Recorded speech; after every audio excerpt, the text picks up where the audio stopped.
Dando prosseguimento a essa nossa série de entrevistas com as operadoras competitivas, nós estamos tendo o prazer de receber agora o Rafael Guimarães, que é o presidente da Hughes do Brasil. Rafael, prazer em ter você conosco aqui. Prazer é meu, Paulo.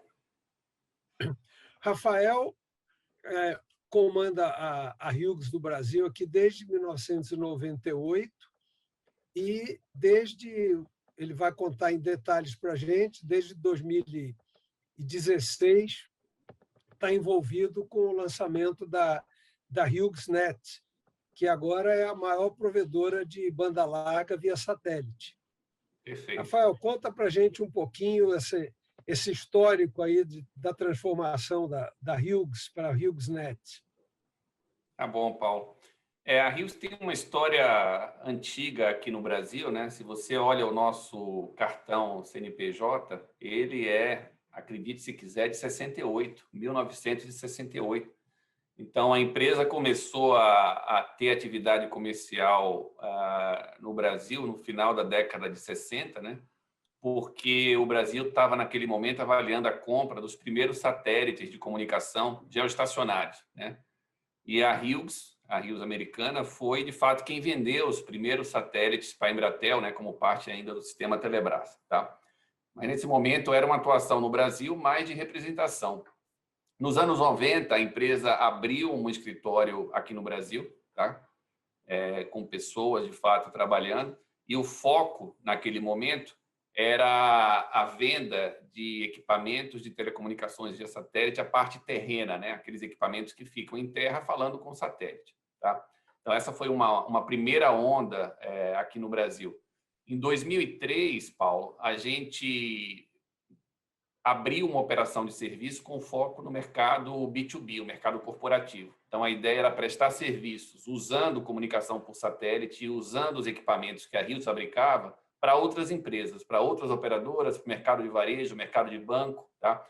Então, a Hughes ficou trabalhando nesse mercado, digamos, o B2B, até 2016. Em 2016, a gente lançou essa operação, esse serviço que a gente chama HughesNet, que é da banda larga via satélite. Tá? Os preparativos para esse lançamento começaram 3, 4 anos antes, que envolve business plan, aprovações, né, convencer acionista a entrar no Brasil. A Hughes já fazia isso nos Estados Unidos. A Hughes tem uma operação grande de banda larga por satélite nos Estados Unidos. E interessante é que o Brasil foi o primeiro país fora dos Estados Unidos onde a Hughes decidiu apostar nesse mercado de banda larga por satélite. Então, a decisão de entrar aqui com esse serviço foi tomada em 2013. Em 2016, em julho, a gente iniciou a operação aqui no Brasil. Tá? Então, de uma maneira bem rápida, essa é a história da empresa aqui no Brasil. Né? Então, hoje a empresa ela tem 2 linhas de negócio aqui no Brasil. O B2B continua, a gente com foco ainda em prestar serviços para as outras operadoras, para o setor de varejo, setor de utilities, né? Principalmente empresas que distribuem energia elétrica, para te dar alguns exemplos. E o negócio mais recente, que é de banda larga por satélite, voltado ao público, o B2C, tá? Voltado à pessoa física, principalmente, eu diria não principalmente, mas focado claramente naquelas regiões do Brasil que são mal atendidas ou não atendidas por uma tecnologia alternativa, Paulo. Tá? Então, o foco da empresa, a gente de fato, está categorizado como operadora competitiva, mas a gente tem um nicho muito claro. A gente está atendendo aquela parcela da população que não tem uma outra opção. Tá? Esse número que aparece de assinantes de vocês, 275 mil, isso é tudo B2C? A maioria absoluta é B2C, Paulo. Eu diria que 260 mil desse número que você mencionou é o B2C, é a banda larga por satélite. Como é que vocês fazem o atendimento dos clientes? Então, o atendimento dos clientes, né? O nosso processo, eu vou falar um pouquinho desde a venda até o atendimento, né? A venda hoje é feita através de 2 grandes canais.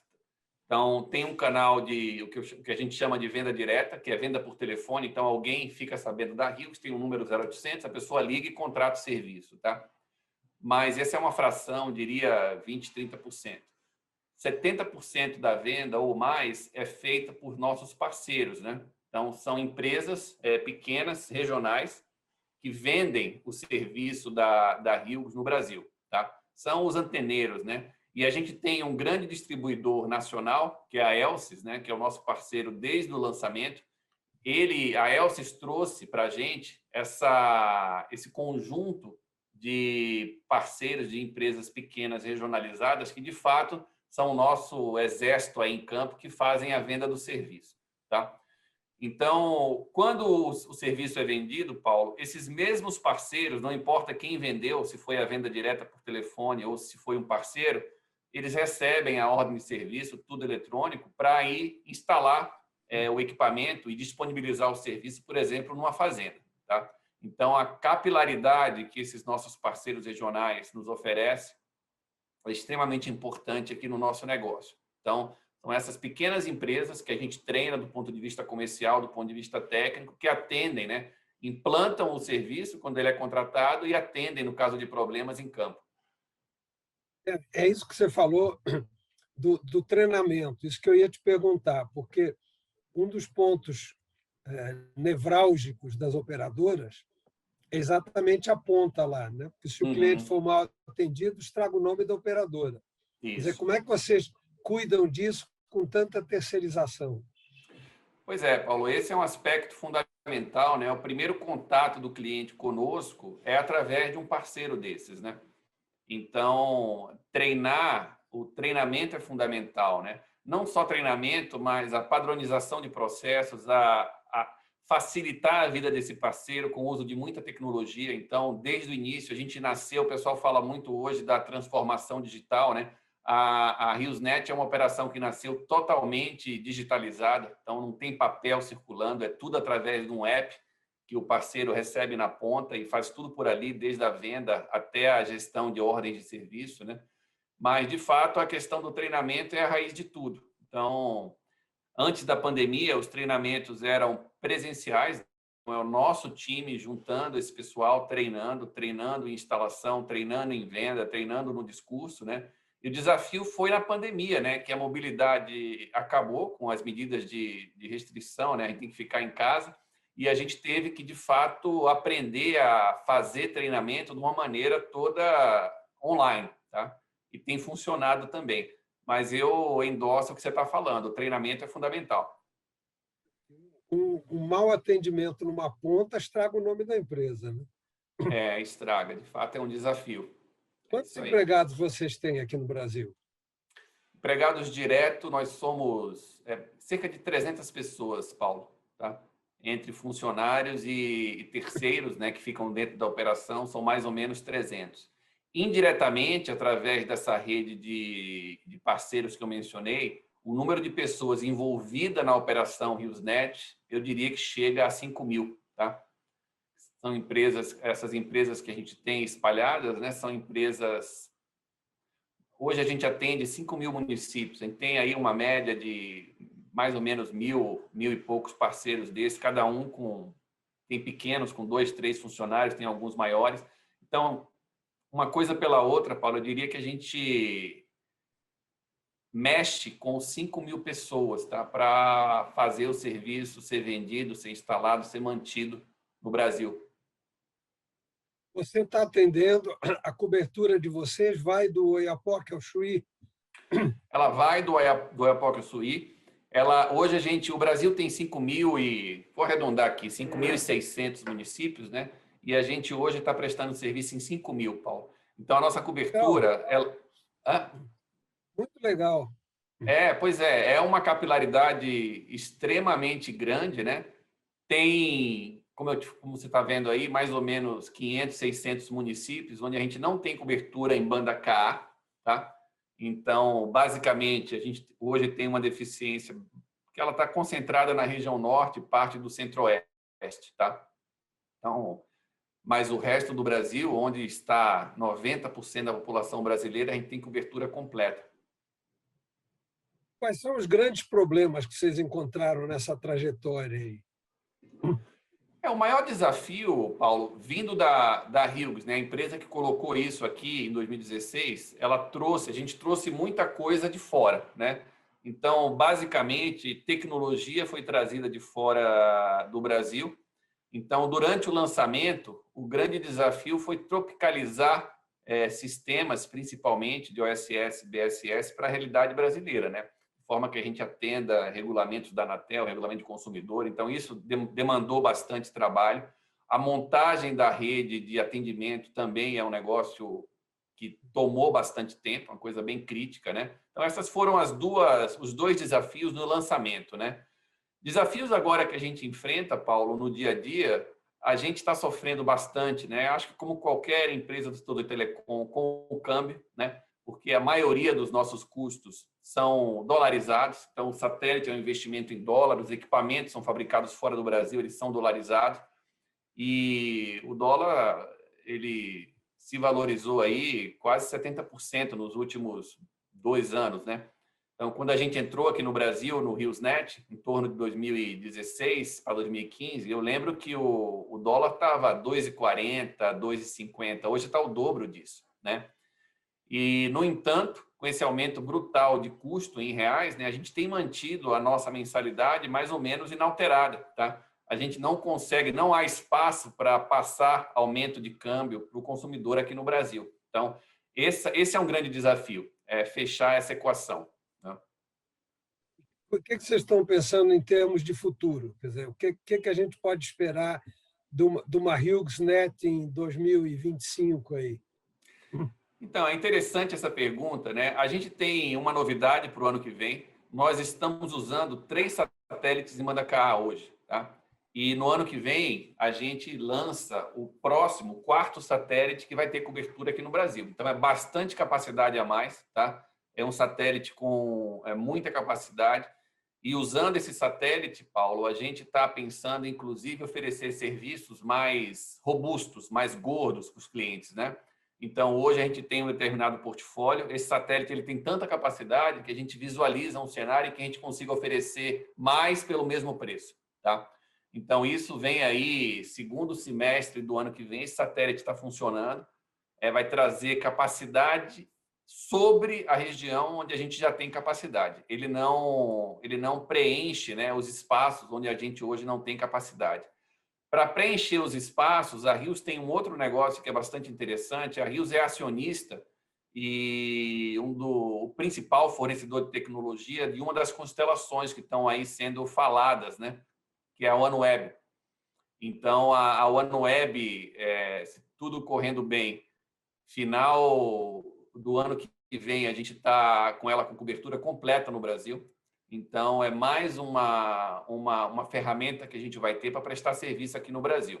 Tá? Então, são essas duas novidades aí em termos de capacidade adicional que a gente está vendo aí para o médio prazo. E hoje, que velocidade de banda que vocês atingem? Hoje, o plano nosso que mais vende é um plano de 10 megabits por segundo, né? Então, é um plano, eu diria que a maioria das nossas vendas são feitas para esse plano aí, de 10 megabits por segundo. Tá? Que atende a grande maioria das aplicações, sem a menor sombra de dúvida.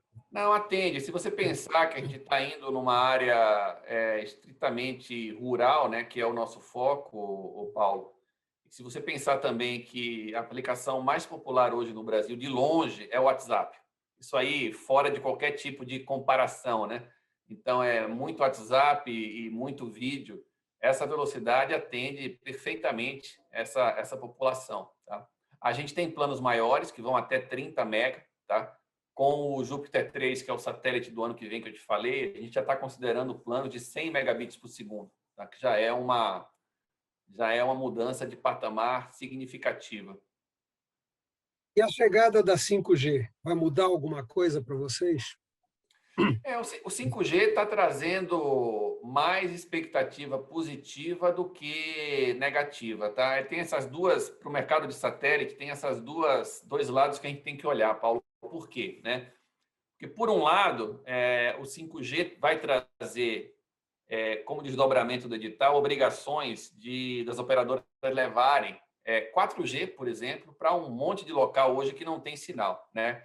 Então, nesse aspecto, alguém pode pensar, poxa, isso vai retirar das operadoras de satélite um pouco da demanda. Isso pode ser verdade, né? Por outro lado, um negócio que a gente vê também, a Hughes acredita muito no modelo de backhaul por satélite, né? Então, o que que é? Hoje, o HughesNet, que a gente está conversando aqui, eu coloco um terminal para atender uma casa. Então, é uma anteninha satélite para atender aquela casa ali. Então, ele abre um sinal de Wi-Fi dentro daquela casa, tá? Então, é isso que a gente fala, é a VSAT para uma casa, né? Já no backhaul, a gente encara a estação satelital como um tubo, né? E esse tubo, por exemplo, conecta uma estação radiobase, uma INODB, de uma operadora celular, com a rede dela. Então, a operadora quer, por exemplo, fazer atendimento em beira de estrada, né? Precisa do backhaul. Backhaul é onde aquela INODB é conectada com a rede da operadora. Então, uma aplicação muito em voga hoje para satélite, que a gente acha que vai ter bastante demanda aqui no Brasil, é justamente usar satélite, né? Especificamente na banda Ka, que é uma banda que possibilita custos de transmissão muito mais baixos, né? Usar isso aí para fornecer backhaul para novos sites de operadoras celulares, tá? Então, isso é uma demanda que a gente enxerga que vai aparecer aqui no Brasil. Já é algo utilizado, mas a gente acha que é muito pouco utilizado. A gente vê, com as obrigações advindas do edital do 5G, uma demanda bem alta para esse tipo de aplicação, Paulo. Então, de um lado, é uma coisa que pode tirar mercado, por outro lado, abre, né, expande o mercado para o uso de satélite também. Rafael, muitíssimo obrigado. Então, antes da gente terminar, ver se você tem alguma coisa que você queira nos contar, alguma mensagem. Não, tem uma mensagem interessante, né? Hoje, no Congresso Nacional, né, se não mudarem nenhum agendamento, está sendo votado algo que é extremamente importante para o setor de satélite, Paulo. O setor de satélite ele sofria com uma assimetria regulatória tremenda, né? Que são as taxas de Fistel que são aplicadas, são cobradas dos terminais de SATs. Elas eram 7 vezes maiores do que as cobradas de um terminal celular, por exemplo, que faz a mesma coisa, que dá acesso à internet, né? Então, isso era uma injustiça histórica que o setor vinha pleiteando para que fosse mudado.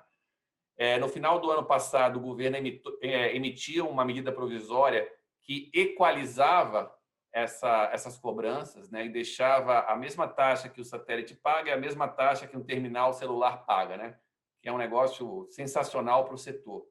E essa medida provisória agora, em maio, tem que ser convertida em lei, né? Então, se tudo der certo, parece que a votação na Câmara era hoje, né? Vamos torcer para que isso, de fato, se concretize, né?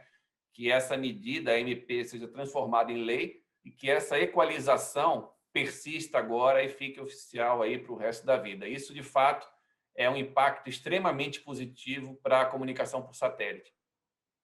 Sem sombra de dúvida. Então, vamos torcer para isso ser aprovado. É isso aí. Rafael, muito obrigado a você, então.